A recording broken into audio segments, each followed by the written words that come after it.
Assalamualaikum warahmatullahi wabarakatuh. Halo semuanya, perkenalkan nama saya Nini Sriani dengan nomor NIM 22821333031, jurusan Akuntansi Syariah semester 4C, Fakultas Ekonomi dan Bisnis Islam di UIN Syekh Nurjati, Cirebon. Jadi, saya akan menjelaskan tentang penyusunan laporan arus kas. Jadi teman-teman, dalam menyusun laporan arus kas tidak boleh disusun dari neraca saldo yang disesuaikan. Kemudian laporan arus kas harus melaporkan mengenai kas yang diterima dan dikeluarkan. Kemudian ada informasi tambahan dalam menyusun laporan arus kas, yaitu berasal dari laporan posisi keuangan komparatif, kemudian juga laporan laba rugi tahun berjalan.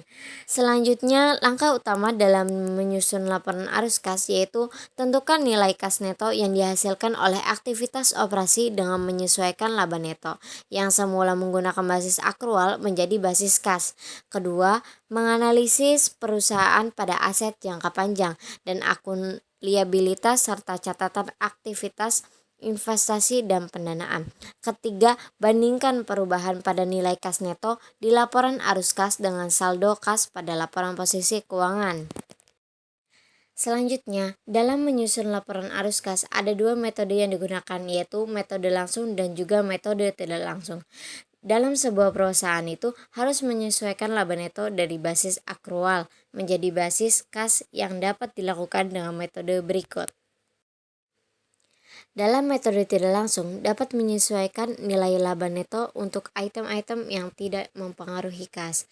Dalam metode langsung dapat menunjukkan kas yang diterima dan dikeluarkan dari aktivitas operasi yang disesuaikan dengan konsistennya tujuan dari laporan arus kas. Selanjutnya metode langsung yaitu kajian aktivitas operasi berdasarkan kelompok utama dari penerimaan kas bruto dan pengeluaran kas bruto, yaitu penerimaan tunai ada mulai dari penjualan barang dan jasa kepada pelanggan, kemudian dari penerimaan bunga dan didenda atas pinjaman dan investasi, dikurangi pembayaran tunai ada kepada pemasok, kepada karyawan untuk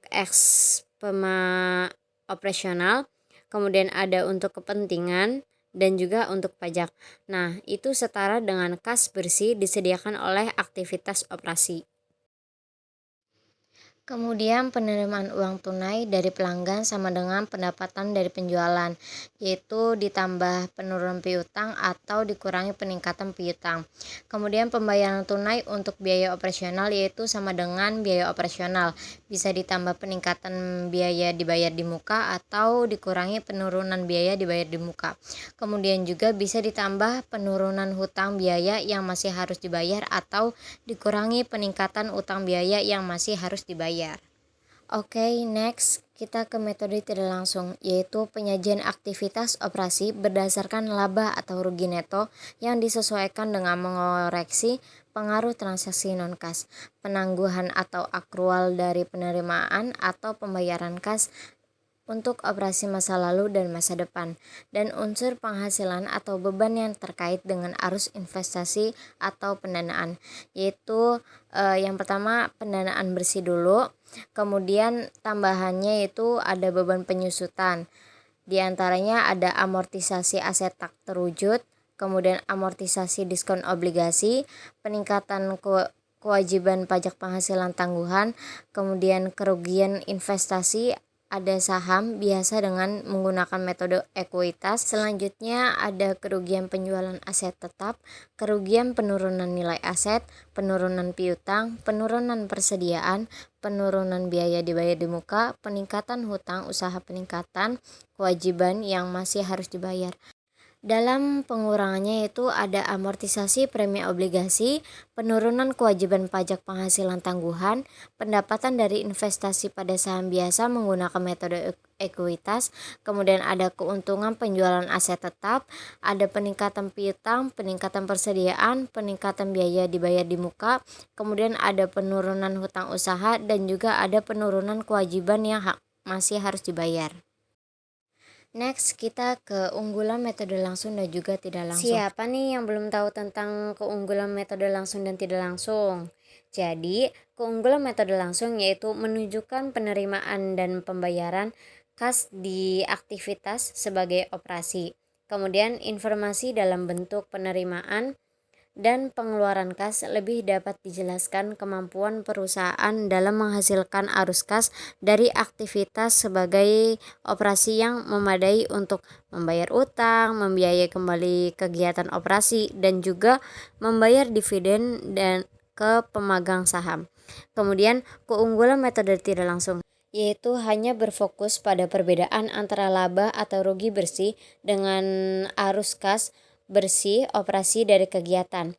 Kemudian informasi memberikan yang menghubungkan laporan arus kas, laporan laba rugi, dan juga laporan posisi keuangan.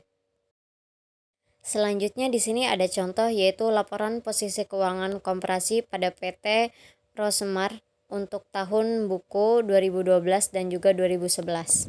Kas pada tahun 2012 yaitu 297.000, pada tahun 2011-nya 153.000. Piutang dagang pada tahun 2012 yaitu 159.000, pada tahun 2011-nya 117.000. Persediaan pada tahun 2012 yaitu 150.000, tahun 2011-nya 180.000. Perlengkapan pada tahun 2012 yaitu 18.000, pada tahun 2011-nya 27.000. Kemudian ada aset tetap pada tahun 2012 yaitu 1.260.000, sedangkan di tahun 2011-nya itu 1.050.000. Kemudian ada akumulasi penyusutan pada tahun 2012-nya itu di debit 450.000, kemudian pada tahun 2011-nya itu di debit juga 375.000. Kemudian hak paten pada tahun 2012 yaitu 153.000 dan di tahun 2011-nya itu 174.000. Jadi di total itu pada tahun 2012 1.587 dan juga di tahun 2011-nya 1.326.000. Kemudian utang dagang pada tahun 2012 yaitu 153.000, tahun 2011-nya 168.000. Acquired viabilities yaitu di tahun 2012-nya ada 60.000, kemudian di tahun 2011-nya 42.000.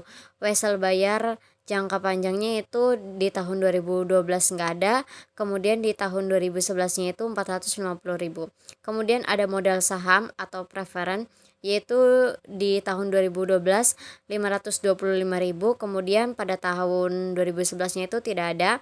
Kemudian ada modal saham biasa pada tahun 2012-nya yaitu 600.000, kemudian di tahun 2011-nya itu 600.000 juga. Kemudian ada premium saham preferen pada tahun 2012-nya yaitu 120.000 dan tahun 2011-nya tidak ada. Kemudian saldo labanya itu pada tahun 2012 ada 129.000, kemudian di tahun 2011-nya ada 66.000. Jadi kalau di total itu pada tahun 2012 ada 1.587.000 dan pada tahun 2011-nya ada 1.326.000. Next yaitu perubahan saldo akumulasi penyusutan hanya disebabkan oleh pencatatan pengakuan beban penyusutan tahun berjalan, dan juga perubahan akun saldo laba disebabkan oleh pengakuan laba bersih dan pembagian dividen tahun berjalan sebesar 138 juta. Kemudian informasi ringkas laba rugi tahun 2012 yaitu penjualannya dapat 1.980, beban harga pokok penjualannya 1.089.000, laba kotornya 891.000, kemudian operasi bebannya 690.000 dan juga laba bersihnya dapat 201.000. Selanjutnya selisih saldo akun dalam laporan posisi keuangan yaitu selisihnya pada kas 144.000, pada piutang dagangnya 42.000, persediaannya itu 30.000, perlengkapannya yaitu 9.000, aset tetapnya 210.000, kemudian akumulasi penyusutannya yaitu 75.000 dan hak patennya 21.000. Kemudian selisih pada utang dagangnya yaitu 15.000, acquired liabilities-nya 18.000, wesel bayar jangka panjangnya 450.000, modal saham preferennya 525.000, modal saham biasanya tidak ada, kemudian premium saham preferennya 150.000, Kemudian saldo labanya 63.000. Kemudian arus kas bersih dari aktivitas operasi yaitu metode langsung. Kas diterima dari pelanggan yaitu 1.938.000. Kemudian kas dikeluarkan untuk pembayaran supplier sebesar 1.074.000. Beban operasi 567.000. Jadi dijumlahkan itu 1.641.000 dikurangi dengan 1.938.000. Jadi hasilnya arus kas bersih dari aktivitas operasi yaitu 297.000. Kemudian arus kas bersih dari aktivitas operasi dalam metode tidak langsung yaitu laba bersihnya 201.000, beban amortisasinya 21.000, penurunan perlengkapannya 9.000, penurunan persediaan 30.000, kenaikan acquired liabilities yaitu 18.000, jadi jumlahnya 158.000. Kemudian kenaikan piutang dagangnya 42.000 dan penurunan utang dagang 15.000. Jumlahnya 297.000. Next, arus kas bersih dari aktivitas investasi yaitu kas yang diperoleh, ada kas yang dikeluarkan untuk pembelian aset tetap yaitu 210. Jadi arus kas bersih untuk aktivitas investasinya yaitu 210. Kemudian arus kas bersih dari aktivitas pendanaan. Kas yang diperoleh yaitu penerbitan saham preferen sejumlah 645.000. Kemudian kas yang dikeluarkan untuk pelunasan wesel dibayar yaitu 450.000 dan juga pembayaran dividen seharga 138.000 dijumlah dengan 457.000 dan dikurangkan dengan 645.000. Jadi hasilnya itu 57.000. Next, laporan arus kas PT Rosmari pada tahun periode yang berakhir 31 Desember 2012 yaitu arus kas bersih dari aktivitas operasinya. Kas diterima dari pelanggan sejumlah 1.938.000.